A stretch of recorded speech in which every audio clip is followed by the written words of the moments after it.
Good evening, ladies and gentlemen. There is no Good evening. gentleman. Good evening, ladies. Good evening. So Good evening, ma'am. welcome back to our lead house. And today we are going to have a very, very special guest with us. Today we have AlkA Ji with us. AlkA Ji is a personality that can not be defined in few words or few sentences. Dr. AlkA Chadha is a physician, a doctor, an entrepreneur who has her own clinic, and she is a practicing doctor. Along with that, she is a motivational speaker. She is a yoga trainer, and she is an author. And she promotes always the ways of happiness, how we can lead a successful life while becoming grateful to Almighty, and how we can give importance to the things around us, and how we can find happiness in the small things. So ladies and gentlemen, let's welcome Dr. AlkA Chadha. Big round of applause to you, AlkA ma'am. And she is one of our mentor. It is an honor for Edufam International Academy to have Dr. AlkA with us. And Dr. AlkA is always available for us to conduct yoga classes whenever we need. So that's why today I have called AlkA ma'am, so that she can tell us about her classes as well. And maybe once in a week we can fix up a date when we are going to have the yoga classes by AlkA ma'am. Over to you, AlkA ma'am. Yes, thank you, Dr. Halima. It's always a pleasure to be here with the people in your team, because you're doing such great work and showing the leadership way to everybody.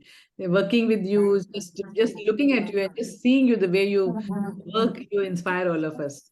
So thank you for being that person in our life, and I'm very grateful that you are there with us all the time. So I just want to tell you the topic today is about value systems and purpose. I think somebody is talking. Can we mute them, or we can? Thank you. Thank you very much. So you are all doing the leadership challenge. Am I right? Or you want to tell us, Rizwana, you're doing the leadership challenge? Yes. And I don't know what's your name, ma'am. You have written iPhone, the one in the red color. What's your name? I don't know. Pardon? Kajal. She is Seema. Okay, I'm Seema. And Yasmin. Yeah. So we have three people here, and you're all part of the leadership challenge. Wonderful. And you are quite grown-up people, so I'm not talking to small children. So I told value systems and purpose. But let's start with purpose first. So when Simon Sinek, when I was reading his book, he always says that people don't buy what you do. No matter what we tell to people, I'm doing this, I'm doing that, I'm doing that. You try it out in your life, friends. Nobody's interested in listening what we are doing. Nobody cares what we are doing in our life. But when we tell our story, when we tell them why we are doing what we are doing, that stays with everybody. So that becomes a purpose. So I'll give you an example. When we are young, especially when I was a little girl, I'm going to ask you all your purpose. Okay. So when we are little young, we have 4 quadrants of life. We have the family quadrant, we have the career quadrant. So when we are younger, we are in the school, then we go to college, then we start working. And we have money quadrant, we have recreation quadrant, we have health quadrant. So all of these things make up a wheel of life. So where our purpose will be helping us to become good in all the quadrants of our life. That is what the purpose of life means. And we may have a separate purpose in every quadrant of our life. Okay. Now, if I ask you the question that right now, what is the purpose of your life? You can say, you can talk about family, you can talk about money, career, whatever. So right now, when you're doing a leadership challenge, what I understand is that your purpose of your life will be to become a big, beautiful, wonderful, empathetic, social, emotionally intelligent leader. Is that right? Yeah, that's very right, ma'am. Yes. So what exactly do you mean by that? That you want to be a great leader, since you're a part of this beautiful challenge. So tell me more about what you mean by becoming a great leader. You answered school code 03. I don't know what's your name, ma'am. I don't know, ma'am, why my name is showing 03. It's Hina. Okay. Never mind. Just tell us about yourself. What's your name?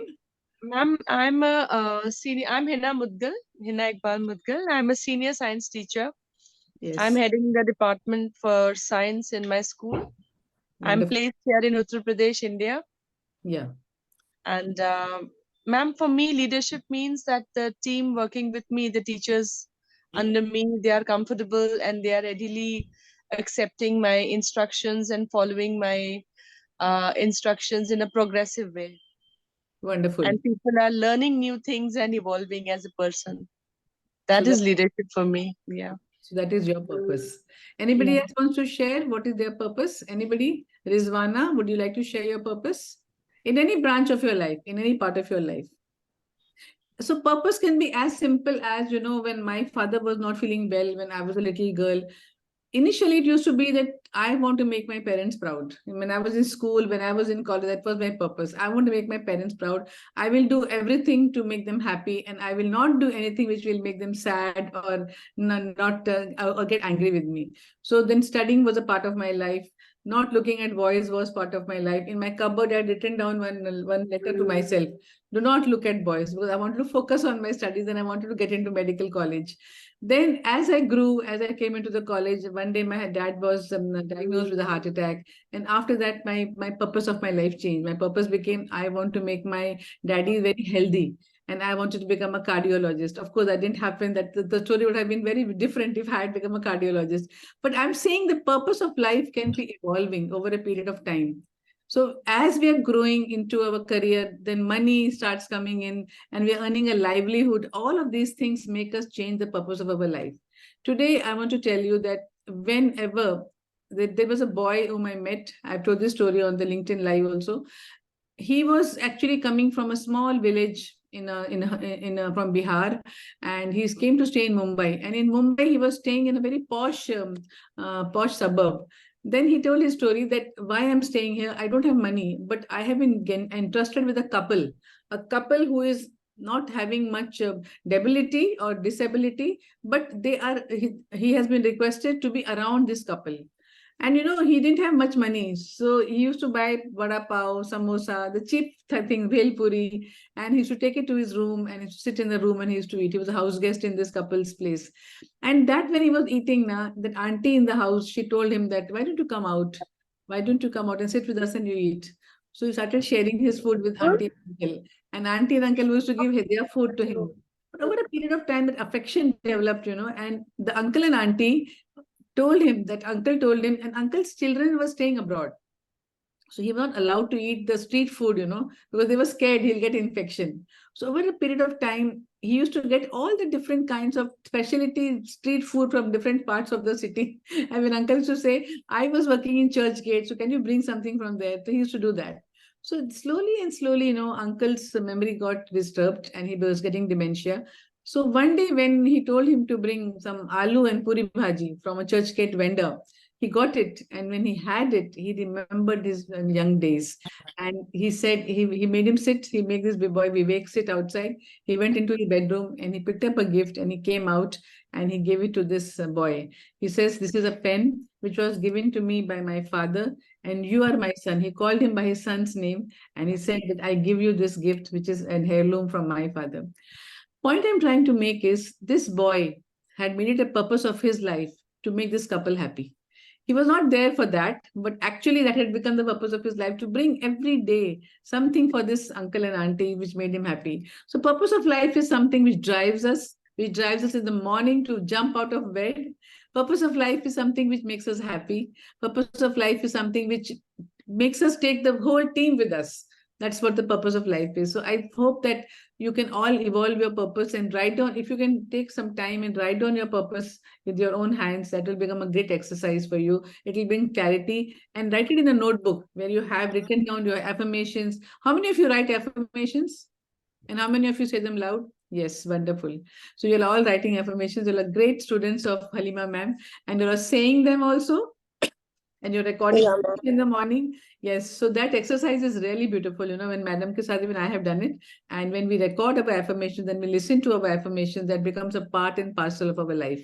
So when we say that I'm healthy, I'm happy, I'm grateful, I'm capable, I'm that becomes like a trench in our brain. It becomes like a neuroplasticity, it changes the structure of our brain, changes the function of our brain, and it becomes a reality in our life. But one thing I'll tell you, when you're saying the affirmations, just feel them, just believe in them, and just verbalize them, write it down, say that in front of the mirror loudly, and also you can visualize them. I'm healthy means you visualize a beautiful, healthy person that you are. That is the secret of affirmations.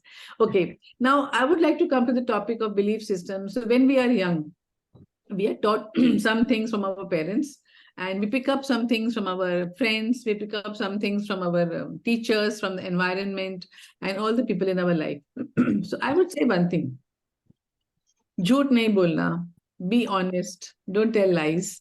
These are some of the ethical guidelines which we are given to us. But do we follow them or do we not follow them? Most of the time we do follow. But I'll give you an example. When I was a young mother and I was troubled with my children who were growing up, and I was getting some repair charges, things done in my house. And evening time, there was a knock at the door and I was serving dinner. And somebody came at the door and my son opened the door and my son said, Mama, that contractor has come and he wants money. So I said, tell him I'm not at home. And I could have easily told him that I'm eating food and I'm having my dinner. But this was my habit, which I did. And I told that my son like that. And my son said, no, I'm not going to tell lies. You want to come and talk to this guy. And he left the door open. And I stopped serving food and I went to that man and I told him, give me 10-15 minutes. I'm going to talk to you. Please wait. What I'm trying to say is that if we are not telling the truth, if we are telling lies, and if you're telling our children to tell lies, then how is it going to work? So our value systems have to be ingrained in us. Only then we can pass on the value system to our children. This is just a simple example I'm giving you. Honesty is one of the things. To be able to talk about your own self in a funny way or in a appreciating way is another value system. Ordering somebody to do something, communication is communicating in a nice way or communicating in an ordering way is a very, very poor way of talking. And this is, according to me, a very core value. Our behavior shows what value systems we are carrying with us. Again, I'll give you an example. When I'm entering into the building, in my own building, I was with my mother one day and I was horning and horning and horning. 12:30 afternoon mein tha time. It was very hot. Of course, I was in the AC. But my mom, she got very upset with me. She said, why are you horning so much? I said, the watchman is not in his place.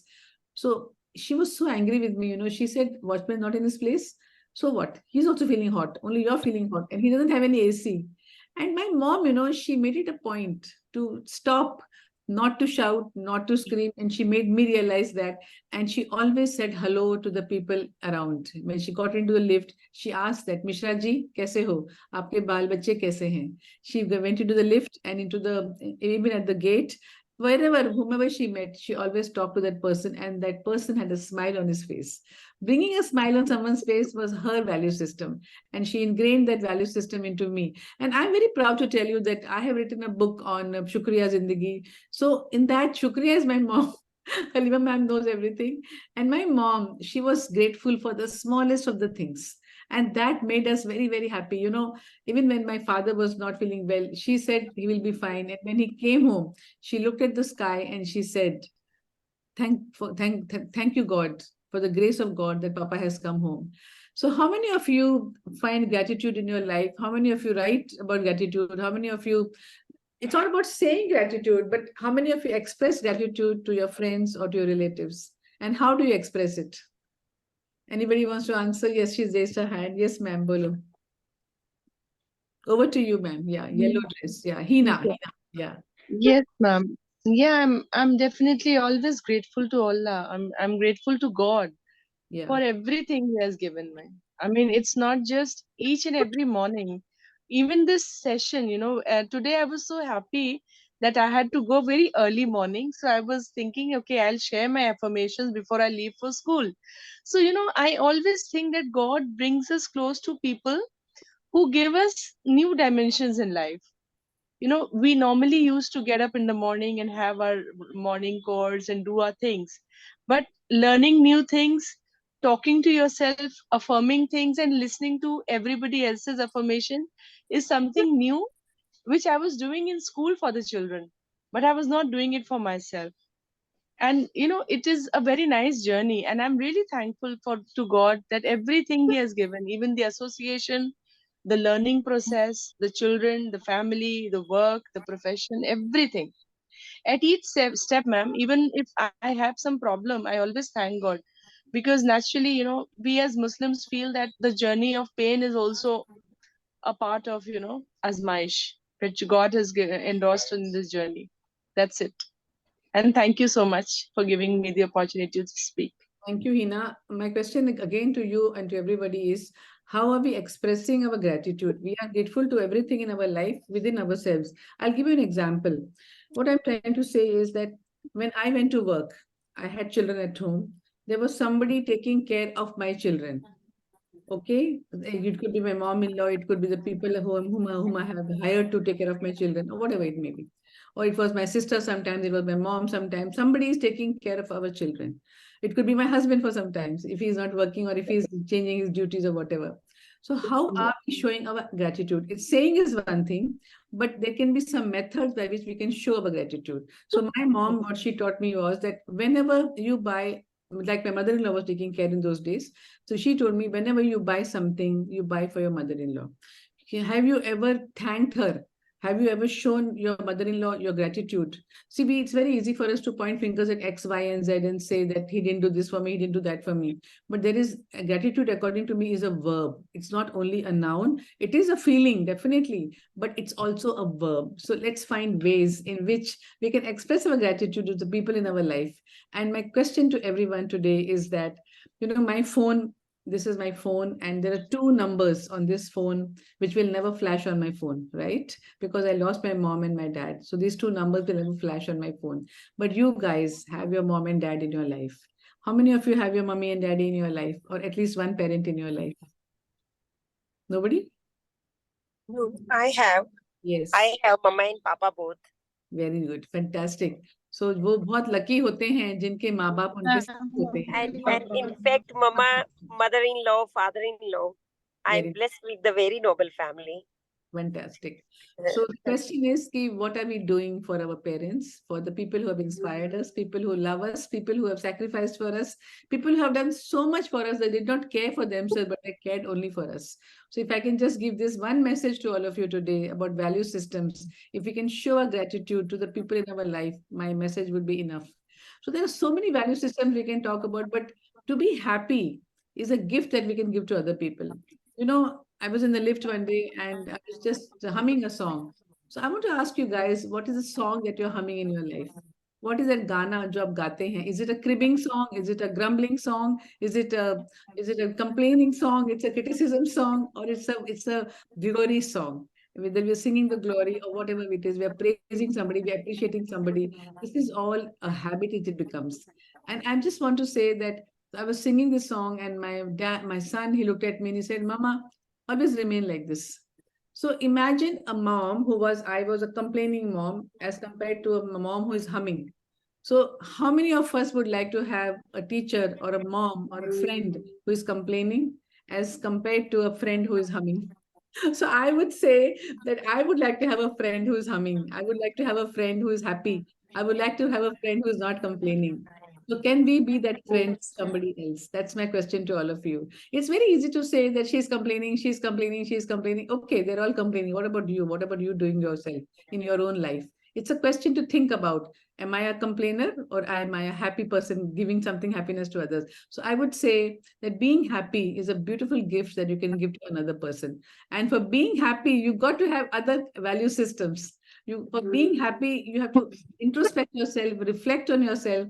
Why am I unhappy? So being unhappy is a habit. Being happy is a habit. And I would say one thing, that being habit means that every morning you have a choice to go negative or to go positive. We can talk about our life in a negative way, or we can talk about our life in a positive way, pessimistic way, a successful way, or a failure way. We can highlight the failures in our own life. There's nothing wrong with that. But we can also look at the successes in our life and talk about our successes and raise our level to that level.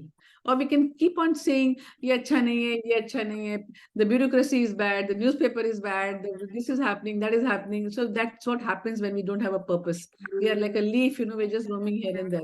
I've seen one thing, that let's say example of a person who is breaking the stones, a stone chipper. So there was a stone chipper who was cutting the stones, and there was a sage who came in front of him, and he asked him, son, what are you doing? So he says, he looked at him and he said, "Can't you see? I'm cutting stone. I'm chipping the stones. That's it." And then he went away. And he was looking down and he was not having a happy smile on his face as compared to another man. Then the sage went to another person, another young boy who was also looking and was chipping stones. And he looked at him and says, "Hi, how are you? What are you doing?" So he looked up at this gentleman, the sage, and he looked at him and he gave a smile and he says, "I'm a part of a very big temple which is going to be made in India. I'm a part of a huge project." And with that, his whole aspirations, his whole project work, he became a part of a very big thing, which is bigger than life. And because of that, he changed his attitude towards what he was doing. He was not chipping stones. He was doing something else. So what we are doing is very important, but why we are doing what we are doing becomes more important. And it gives a lot of meaning to our life. And it gives a lot of significance to ourselves also. So think about it, friends, whenever you're writing down your purpose, think about it. Why why am I a teacher? Why am I a doctor? Why am I an engineer? And similarly, your students will be telling you their aims and ambitions in their life. So you can always ask them this question: why do you want to be a doctor? I remember one of the groups, I was talking to one of the students in Halima ma'am's batch, and she was a girl from a very small town in South India, I think, and she wanted to be a doctor. And when I asked her, "Why do you want to be a doctor?" So she gave a very beautiful answer, and I want to share that answer. She said, "In my village, there is no big hospital to take care of the old patients and to take care of people. And my aim in my life and my dream in my life is to make a beautiful hospital for the people in my country, for the people in my small village, so that I can serve the community." So what do you think? This child is not going to be a successful doctor? She will definitely be a successful doctor, as compared to any other person who would have said, "I am going to become a doctor because I want to make money." That person will make or he will not make money, I don't know. But this child who has set this noble purpose in her mind, she's definitely going to, money will be a byproduct of what she's doing. So when we have service, so my dad used to always tell me, "Don't become proud. Don't become arrogant just because you're a doctor." He used to send me all the people in his life who were falling sick when I was studying in the college, to send me everybody into the college. And I tell you, friends, it was very irritating sometimes. So one day I told him, "What is this? You're sending all the world over here." At that time, he told me that you're the chosen one to serve the community. So when we turn ourselves to contribution in our life, that is our value system. We become much happier. What Halima ma'am is doing is she's contributing to the world. What she's doing is, she's making you people learn so much with her knowledge, with her expertise. That is giving her happiness. That is her purpose of her life, to train so many leaders in her life. And that is the purpose of her life. So I would like to end over here.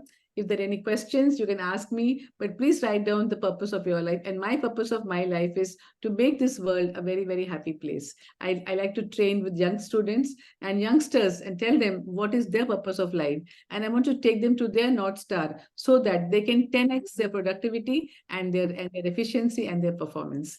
That is my purpose of my life. Thank you so much. Thanks, ma'am. Beautiful, AlkA ma'am. Thanks, ma'am. Thanks. Very nice sharing. And you have That was very wonderful, really. Yeah. Now let's move to the